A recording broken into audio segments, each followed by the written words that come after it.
Hello అండి. I'm doctor Priya Yalla, consultant at Epione pain management centre. So, ఈరోజు మనం back pain గురించి మాట్లాడదాం. అసలు బ్యాక్ పెయిన్ ఎందుకొస్తది?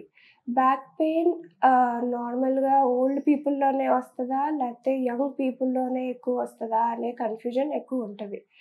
నార్మల్‌గా ఏంటంటే బ్యాక్ పెయిన్‌కి డిఫరెంట్ కాజెస్. ఒకటి డిస్క్ బల్జ్ వల్ల అవ్వచ్చు.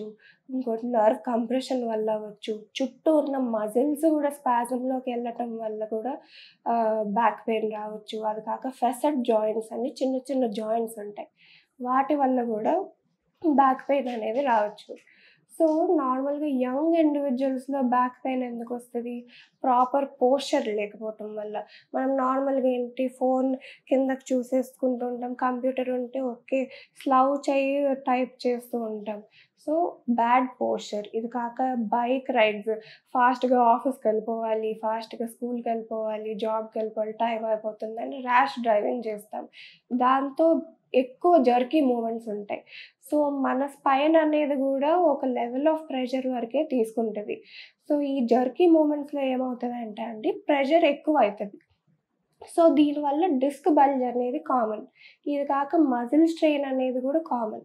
సో, డిస్క్ బల్జ్ ఎలా రిలేటెడ్ ప్రెషర్‌కి అంటే నార్మల్ మన పిల్లో తీసుకున్నామనుకోండి.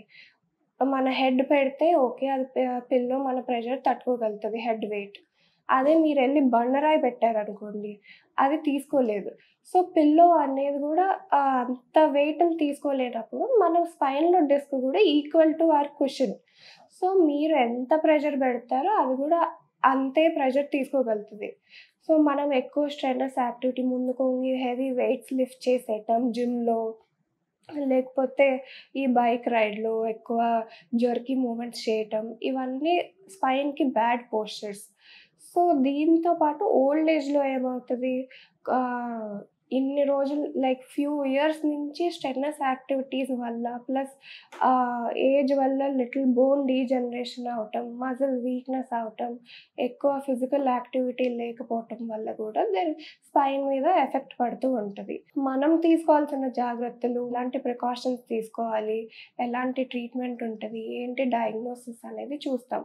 సో, మీరు రాగానే మీకు అది రేడియేటింగ్ పెయిన్ ఉందా? తిమ్మిర్లొస్తున్నాయా దాంతో? లేతే ఓన్లీ కూర్చున్నప్పుడు ఎక్కువుంటుందా? నుంచున్నప్పుడు ఎక్కువుంటుందా? అనేది ఎగ్జామిన్ చేస్తాం. దీంతో పాటు తర్వాత స్కాన్‌లో మనకి దేనివల్ల వస్తుంది ఈ పెయిన్ అనేది గూడా కన్ఫర్మ్ చేసుకుంటాం. సో, దాన్ని బట్టి మన ట్రీట్మెంట్ ఉంటది. నార్మల్ పెయిన్ కిల్లర్స్ పెట్టేసి నేను ఓకే. ఇది ఒక నెల వాడండి తగ్గుతది అనటం రాంగ్. దేనికి అంటే ఒకరోజు పెయిన్ కిల్లర్ యేసుకుంటారు. నెక్స్ట్ డే మళ్ళీ మీరు అదే సేమ్ యాక్టివిటీ చేస్తారు. మళ్ళీ సేమ్ పెయిన్ రిపీట్ అవుతది. మనం ట్రీట్ చేయాల్సింది యాక్చువల్ కాజ్‌ని. So, normal disc bulge for example తీసుకున్నామనుకోండి. మీకు డిస్క్ బల్జ్ ఉంది. దాంతో కాలికి తిమ్మిర్లొస్తున్నాయి. లేతే స్పర్శ తగ్గుతుంది. లేతే ఎక్కువసేపు నుంచోలేకపోతున్నాను, ఎక్కువసేపు కూర్చోలేకపోతున్నాను అంటే దాన్ని బట్టి మనం మిమ్మల్ని ఎగ్జామిన్ చేస్తాం. ఎగ్జామినేషన్‌లో ఎంతవరకు నొప్పుంది, ఎంత రేడియేట్ అవుతుందని చూసి తర్వాత స్కాన్ చేస్తాం. స్కాన్‌లో గూడా మనం చేసిన ఎగ్జామినేషన్‌కి, స్కాన్‌కి ఒకేలా ఉందా? కోరిలేట్ అవుతుందా? లేదా? అని చూస్తాం.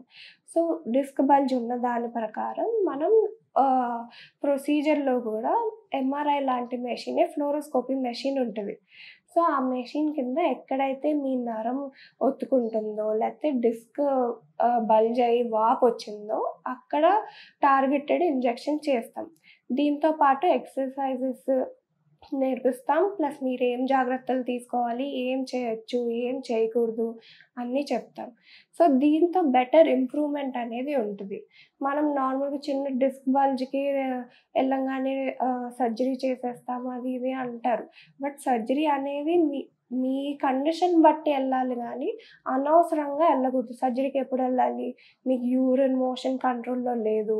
లేతే మీకు కాళ్ళు వీక్‌నెస్ వచ్చేసింది, నడవలేకపోతున్నాను అన్న స్టేజ్‌లో ఎళ్ళాలి కానీ, దానికి ముందున్న ఆప్షన్స్ మీకంత సివియారిటీ లేనప్పుడు సర్జరీ అనేది అనవసరం.